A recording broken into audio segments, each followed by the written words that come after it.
Best worst case scenario podcast. I don't know. What don't you know? What kind of minor name I would have. It'd be old Jiminy Jeans.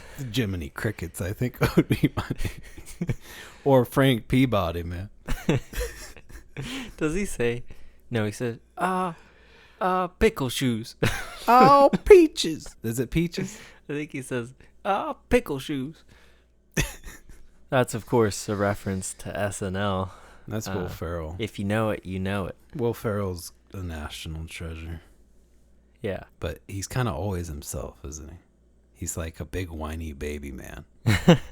I feel like every time we cover an episode, you don't make it through one without at least calling one guy a whiny little bitch boy. No, it's been a while. And today, it's Will Ferrell. So no, it's been a while since like episode 12 when we did Abraham Lincoln. yeah, but we're not talking like prospectors for nothing, because no, we're not. First off, welcome guys. Welcome back to another episode of Best Worst Case Scenario Podcast. BWCS. This is Mayan here. This is Dana here. And we're flowing and going. Flowing second like off, the gold. we did something crazy, guys. Yeah, we bought some cocaine. No. And snorted it just 10 minutes ago. Yeah, but we went somewhere that is a historical and legendary and dark old thing of the past. Oh, piece of shit. Run down, dilapidated. Good job, man. It's where fortunes were made and fortunes were lost. I'm, of course, talking about the town of Monte Cristo.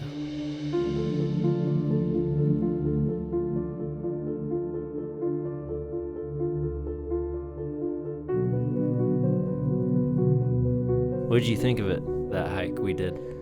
It was a pain in my ass and my legs. It was the hardest hike I've ever done. And I haven't done that many hikes. So, not really saying much. I don't know. It was really smooth going until we went past the town area and decided to go up a fucking cliff. It became rock climbing. Now, I've never done rock climbing. You have now. No, I have not. And you're almost a crippled now. That thing just destroyed my knees. Yeah. After I went up that hike and I came back down, I felt like I had the legs of like a 90-year-old who was like... You're like a noodle waving in the wind. A painful noodle. It hurt. Yeah. It hurt to like even move my knees. Or I mean like bend them. Not move them. Who moves their knees? But like bend them, you know? Yeah, I felt like Forrest Gump or something. Like I just broke out of my braces and I was walking for the first time. All stiff-legged. It hurt. With a wedgie, a major wedgie. Yeah. No, the hike, it was good. It was very scenic. I highly recommend it if you're in Washington. Western Washington. If you live in Washington or you're visiting here, go check out the Monte Cristo Trail. Yeah. It's definitely worth it. It's about 35 miles east of Everett. Just don't fucking do the Glacier Basin Trail after that. Yeah, leave that shit alone. Just It's don't. Just don't. Don't do it. 2.4 miles of pain. Take it from us, who have 90-year-old knees now. I'm in a wheelchair now. Dana is. I had to push him in here just to record. God. Yeah. But you're gonna have to wheel me back. It's the bathroom right now. Seriously, ladies and gentlemen, if you do this hike, once you hit the Glacier Basin, Glacier Pain, you'll know, because you'll hit this waterfall. It's really cool. It's to your left, and in front of that, it's just this sheer rock wall that's like straight up. And yeah, it's scary. And I'm kind of sketched out by height, so it was a real, I don't know, I think challenge. I was worried about you. I pushed through my fears. Because we were climbing up, and then I remembered you didn't like heights, and I looked down, and I was like, holy shit, we're high up. And you could just fall and break your neck and ass bone easily. So I'd rather break my ass bone than my neck, man. That's true. Who needs their ass What does bone? an ass bone do, man? Nothing. You just sit on it. Just reminds you of your primates, man. Yeah. So, but you did pretty good. You Wow, didn't. Thank you. I mean, You sound like an official tour guide, mountaineer. I am. And this hike, guys, it's like Dano was saying, it's scenic, but it's also creepy. It's haunted.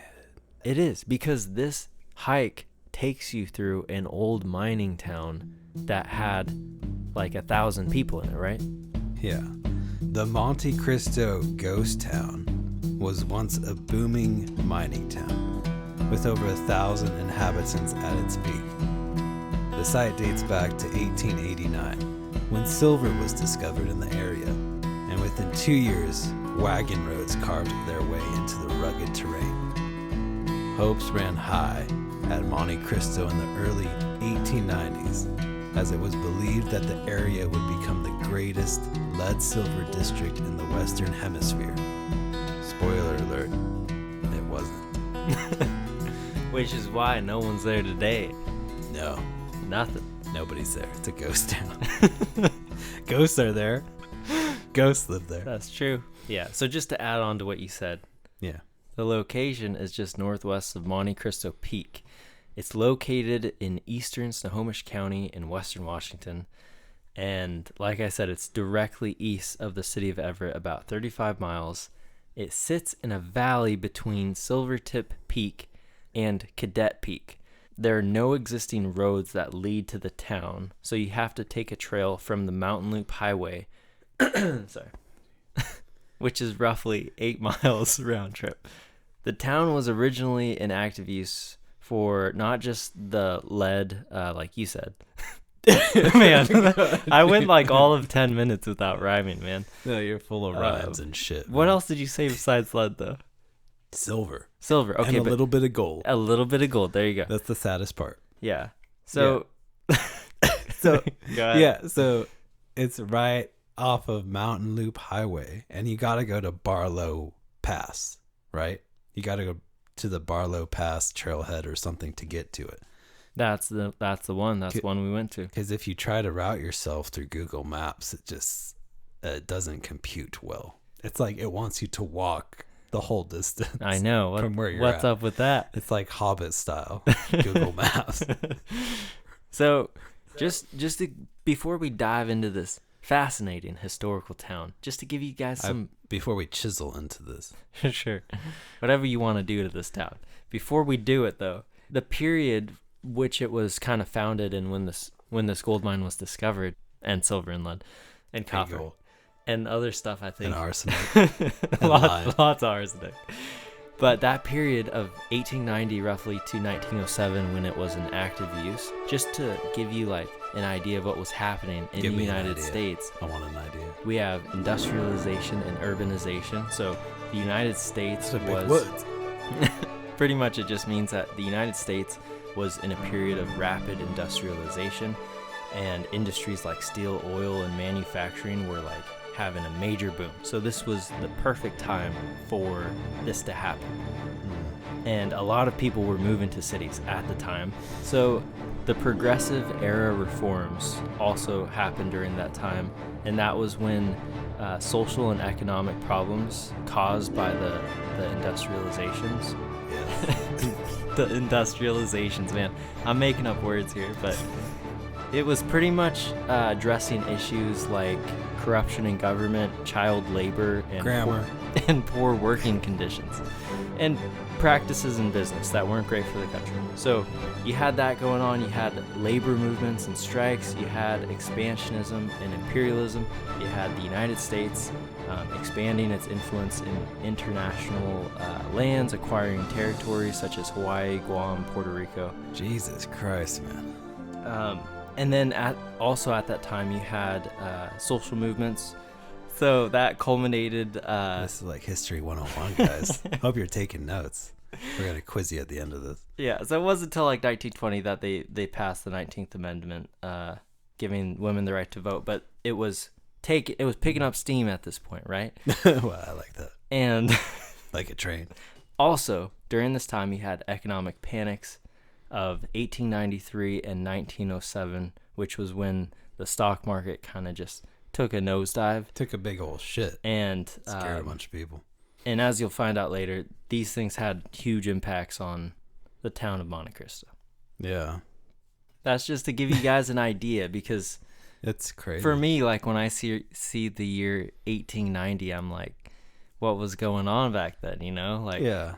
Who was playing in concerts? were they wearing wigs? Like what's going on? Yeah. How old did they look? You know? What did they wear? I think they kind of wore, and I mean, not the miners, or miners like ERS. I think they wore like shitty looking clothes because they were in the mines, obviously. But normal people in like a city, like if you look at old pictures, everyone's dressed to the nines in suits. Really? Yeah, and top hats. Like, just everyone looked fucking good. Spiffy. Every person was a businessman, even the women. Yeah, so it was different times then. Nobody wanted to be in the mines. So the people that were mining were rugged, hard fucking dudes. Yeah.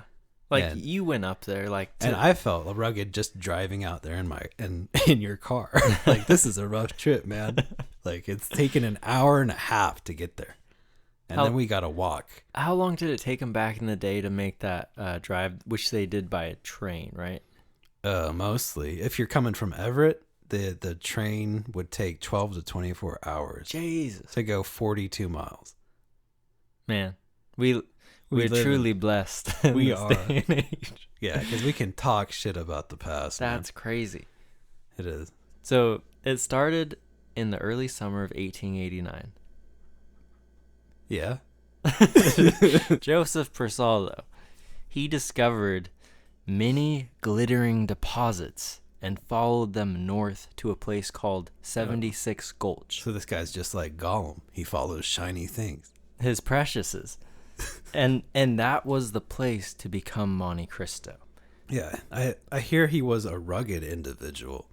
He was like the first one to get claims in Silver Creek in that area. And he climbed and checked out the whole area, like to the super high points where there were no trails yet. Damn. But he had calves the size of your head, man. Yeah, and like you said, he saw that glittery shit, and he was like, "Oh." That's a direct quote, He actually. jizzed his from pants right there. Joseph Persaldo. He jizzed his pants right there on the peak. I would too, man, if I saw that much gold glittering before me.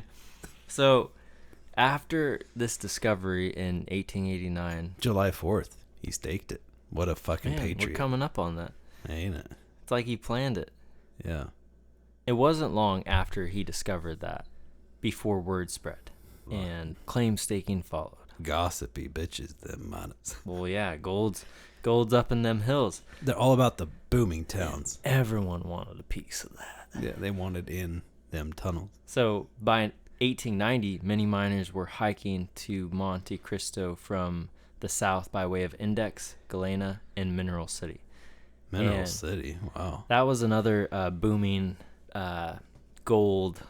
It was a booming prospector place. I don't know much about it. It was a prospective place for prospectors. It's perspective. They picked it well. I think I'm using that wrong. But even from the north, they made the Pioneer Trail, which connected Sauk City. Come on, man. I knew you were going to laugh at me pronounce this shit. So it connected Sauk City on the Skagit River to the town as well. The interest grew and the gold flowed, and investors from all over the United States helped fund further work in the area, including a wagon road, which was built over Barlow Pass, which is the current trailhead now. Right. And it was later replaced by a railroad. Yeah, Mr. Barlow, right? Who's that? I think he was the engineer for the fucking railroad. Do you know the railroad, man? No, I just know Is that him? I just know the railroad went to hell, man. Straight to hell, and that hell is Monte Cristo. Mr. Barlow made the railroad? Yeah, that's why it's called Barlow Pass. Damn, I didn't even know that. I don't know his full name, unfortunately, but cool guy. he laid down some tracks. That's what we'll say. He laid it down. But I think even though like the whole place had this potential, it still needed a ton of financial fucking backing. Like you couldn't just go there and mine. You needed all this equipment and the railroad, like we were talking about with Right. Mr. Barlow. Like I think it was financial backing by some big players like John D. Rockefeller. John D. Rockefeller. Yeah. He invested. Yeah. His companies acquired 2/3 of the best properties in Monte Cristo because he wanted that fucking bank. Mystery Mine was one of them. Because there were, if I remember correctly, there was 13 mines and 141 claims. I think I'm pulling those numbers straight from my ass right now, but it was something in that ballpark in this universe of numbers that was. So the gold, though, it was transported via train to Everett. Everett was where the smelter was at. And he who smelt it dealt it. Oh my gosh. The smelter man. Really, man? No. Yeah, the railroad. It was built in 1893, which was just, 2 years after they sort of put their claims down and started making the town and shit. Provided a way to transport people along with heavy equipment and supplies to the mining town. And once the operations began, the rail line was used to carry ore from the silver and gold mines to the smelter in Everett. Where they processed everything, or what? Yeah, Is that what a smelter? What does a smelter do, man? He smells farts. He processes like the taste and the smell and the consistency of what the fart came from. That didn't come up in my research, but I will take your word for it, man. It's pretty much a fart processor. It's a rough job, man. They work 24 hours a day. That's why those labor laws came it. They're like, these guys smelling farts all day, man. Yeah. It ain't right. Mm-mm. So what's the timeline of that train? Do you know? Well, they built the railroad in 1893, which reached Monte Cristo. And before that, though, like, what was it? Purcell. When he found that silver glittering all over the hillside. Glittering. All right, man. I'm gonna need you to take it down like 2 notches now. We got a podcast to record here. I know. What was I saying? It was, I think you were saying when it was built. Yeah, 1893. It reached Monte Cristo from Everett, and obviously it was a really long train ride. And in 1900, USGS geologist J.E. Spur wrote the following about his experience traveling to Monte Cristo. The mining camp of Monte Cristo is situated in the heart of the Cascade Range, but on its western slope.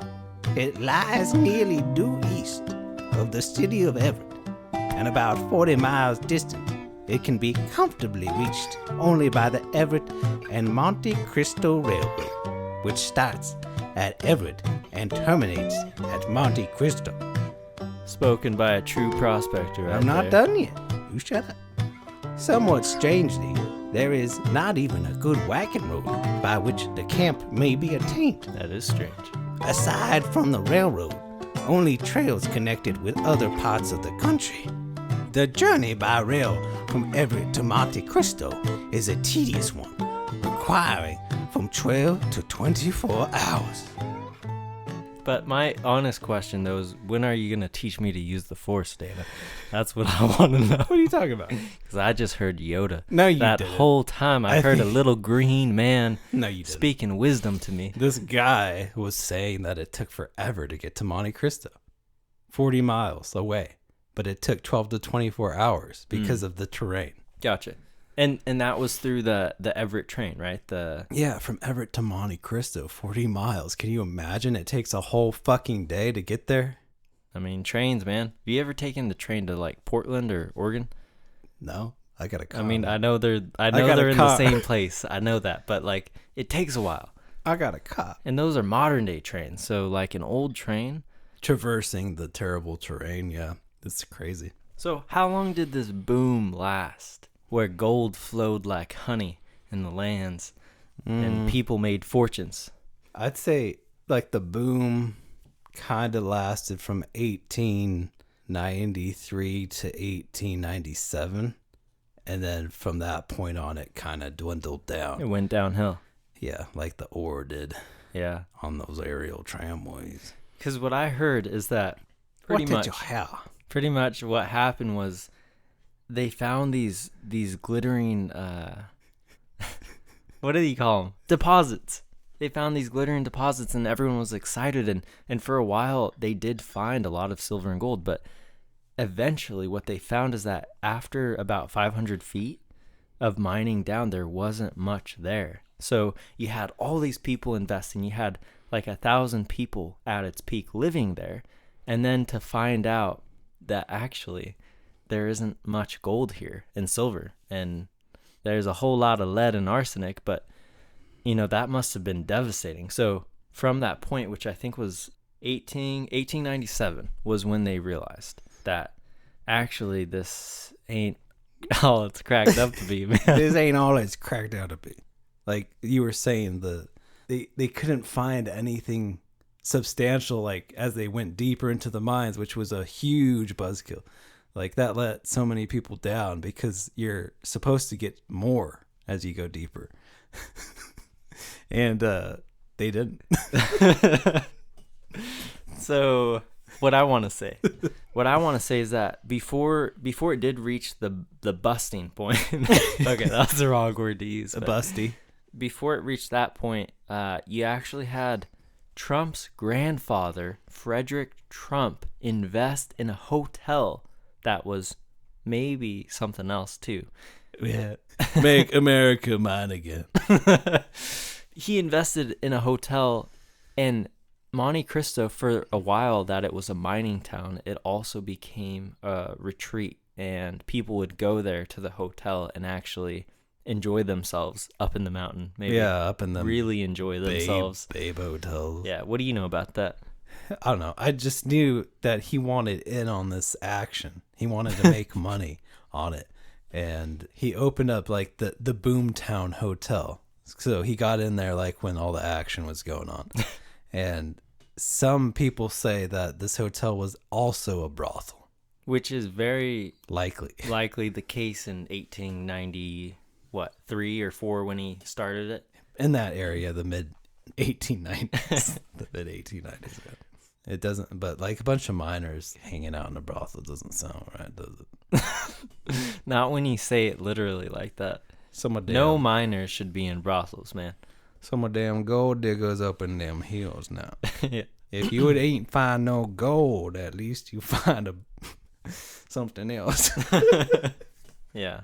So one thing that's kind of interesting is that even as all this gold and profits were flowing, the processes of the mining and what they actually dug up produced a lot of waste, and tons of arsenic and lead were found. In fact, if you go to the area even today, they say like don't really touch your hands, or don't really like suck on your fingers. Or like it also says don't wipe your ass with your hand. Nah, because you could get metal poisoning. You got me with that, man. Anally. Damn it, I totally did that, man. That's the repository is what you're talking about. Right. Which was constructed to contain approximately 14,350 cubic yards of contaminated material removed from various mining and processing sites at Monte Cristo as part of the 2015 cleanup. Give me some of that material, man. What's in that material, though? I don't know, some arsenic, some poisonous shit. It's a kind of byproducts too, I think. So the repository was a place to store all of this bad stuff without it leaking into like the rivers and streams and everything. But it's kind of like Chernobyl, because even though they cleaned it up, it's still there. So the area's still contaminated. So that's why they say wash your hands before you eat if you touched anything. And it's kind of interesting the way it's like a coffin, sort of a giant coffin, the repository, because the contaminated material was compacted with lime and then covered with a geotextile fabric and then covered with several feet of clean soil to isolate it from the environment. Damn. They went all out. Like, I don't even know what a geotextile fabric is. It sounds like some rubbery thing, man. Some rubbery thing. But like the mining process is pretty intense. We got the miners who are making these long, steep hikes up to the mines and then spend, 10, 12, 14 hours a day mining. Long days. I mean, it's really up to them, I think, how long they can be in there. But obviously, the longer you work, the better you get paid. And if you're all the way in buttfuck nowhere, you want to get paid. I don't think I want to be there. There's nothing. There is nothing else to do but mine or go to Trump's hotel. Which might not be a bad place from what the stories say. Hands of buttfuck. Oh my gosh. That was good, man. That was snappy. Wasn't it? He was on top of it. Yeah. So once the miners would get the ore out of them mines with like rail car or little carts and shit, however they did it, backpack it, I think it depended on the mine, they would use these aerial tramways. So they're basically cable buckets, and they were built for hauling ore to the town site, carrying up to... I got some footage of that. Did you? Yeah, I got Oh, you one got of a those bucket. little buckets. You got a bucket. There could be some ore in there. Yeah, and you can find one of them buckets in our teaser. Yeah, go video. watch the video. We did on our YouTube channel. What's it called? And our Instagram. It's called our name, right? It's the Monte Cristo Ghost Town teaser. Right. But you can see in the video there's a bucket in there. There is a bucket. It's confirmed. There's a bucket, and it's a big bucket, kind of. and that might be what they used, what they sent down those tramways. And do you think you could fit in that bucket? I think that milkman, whoever Wait, let me get to that part. Okay, fine. So these buckets were used for hauling ore to the town site, carrying up to 230 tons a day. So these things, like, they kind of situated like gondolas if you've seen a ski resort or been to one. They go up and then they come down, and then they go up and then they come down. And then what do they do? And then they go up and then they come down. And then? And a great example of its use was for the Comet mine, which is kind of a funny name because it was like the highest fucking mine. It was, the elevation was 5,700 feet on Damn. Willman's Peak, That's which up is in heaven, a man. fucking mile in the sky. So the miners would place the ore in the buckets and send it down to Minertown. Wow. Did you just come up with that, man? That's impressive. Yeah, thank you. So it would descend 2,800 feet to the concentrator. So the iron buckets traveled on specially designed thick wire cables from mine camps to bunkers. And a side story was there was a cook at the time that would actually ride in these buckets and bring fresh milk up to the mining sites. But unfortunately, that didn't last long. The dedicated milkman right there, man. Like, that dude had the best slogan. Like, you're up in the fucking mountains, I'll bring you milk. Like, in a basket. yeah, in a bucket. But yeah, it didn't last long because one of the cables whipped up and sheared off his ear. That Van Gogh'd the man? Man got Van Gogh'd? It Van Gogh'd him. That's fucking good, man. Damn. Or did it Van Dough him? Dough? Because he's a cook. I'll have to ponder that one. Van Dough. Because he's a chef. He's a cook. I see. I got you. That's a far reach. Yeah, it was. Can't win them all. So the 5-story building completed in 1894. And correct me if I'm wrong, but that thing used gravity You're wrong. to do the stuff it did. It did use gravity to do the stuff it did. You are And completely right. And what stuff did that do? It sifted through the shit. It went through it crushed the ore. It crushed the ore even more. Man, I think I like gifted you with my rhyme ability. Dana has it now. He's got it. It crushed the... Yeah, He's got the music. I feel like you should do some Eminem songs. He's man. a poet and he know it, man. Yeah, it was a gravity-based mill because it was a 5-story building, but it was tiered, so it went up a hill. So it wasn't like straight 5 stories up. Think like a terraced hillside with steps, like large steps, Yeah. and then the building kind of was built along that. Yeah. You'd have these horses bring like a cart full of ore, and it would go from the top floor, the 5th floor, all the way down and get sifted. Then from there, it would make a 42-mile journey by rail car. On that train we were talking about. Yeah, from Monte Cristo to Hotfoot, which is the Snohomish Lake Stevens area. Yeah, that's crazy. And that's like you just covered the part that happened on the mountain. That doesn't even cover everything that happened once the ore got to the smelter. Yeah. So the concentrator was a complex crushing and separation process used to concentrate and separate the shitty rock and sulfides from the good stuff, the valuable minerals. Then it was burlap bagged and finally shipped out for final processing at the smelting place in Everett. That's cool. And what I found was some interesting information about the amount of gold and silver they were actually able to extract from the ore mine. So not much? No, it's excruciatingly low. So some examples of the high yielding mines, we got the Pride and Mystery mine. Production numbers, it showed a whopping 0.20 ounces of gold and 3.0 ounces of silver per ton of ore. So it was slightly better the initial survey, but as they went down, it was like, oh my God. It's a shitty end of stick, man. So pretty much after everything was said and done and Monte Cristo experienced that boom, we come to the extinction of this town. And one of the reasons why the mining shut down to begin with was actually flooding.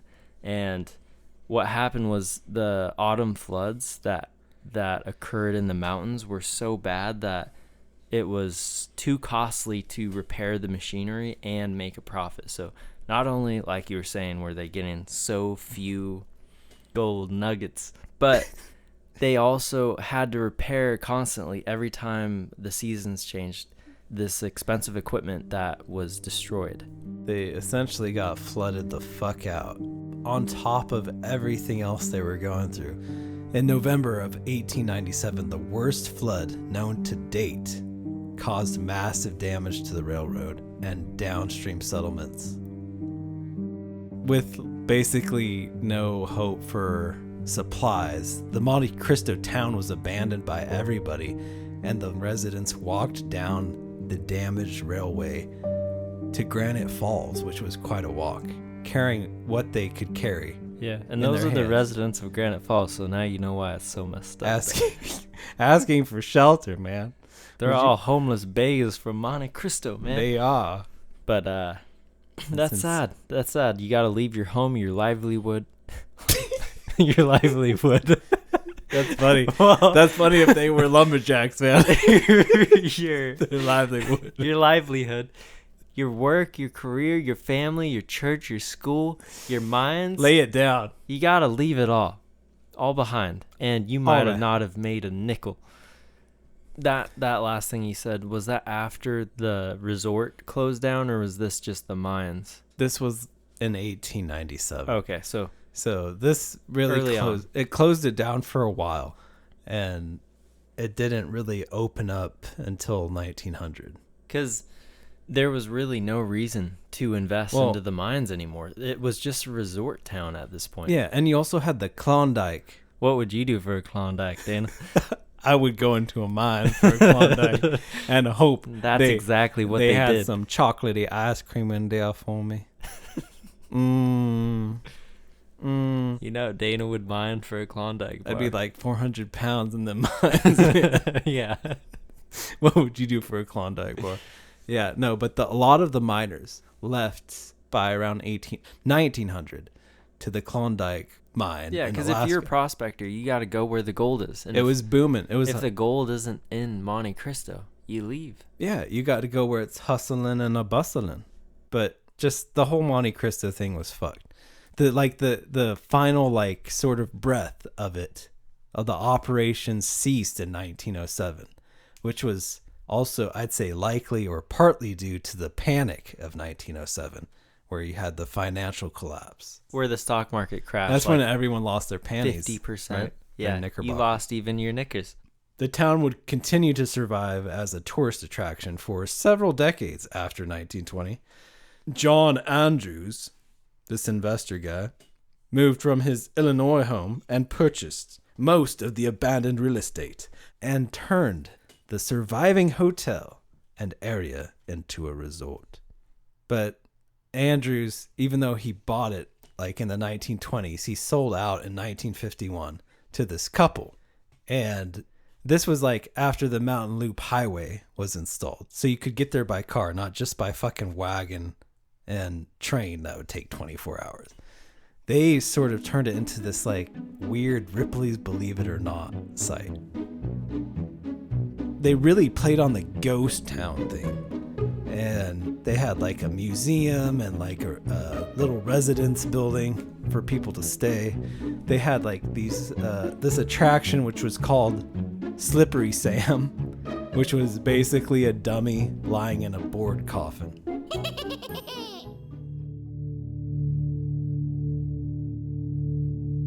You could say Monte Cristo was cursed from the beginning. The U.S. economy fell into a recession shortly after operations started. Wages fell. Credit froze. Workers froze too, literally. They went on strike and spent weeks freezing in the snow, waiting for the rail to be completed. The connecting railroad through Robe Canyon kept failing. The weather sucked ass. The routes were narrow and prone to terrible flooding. Avalanches came crashing down, one of which destroyed part of the town, wiping out buildings and streets. Lives were lost during construction of the mines, with collapses, avalanches, and dynamite explosions, taking the lives of many.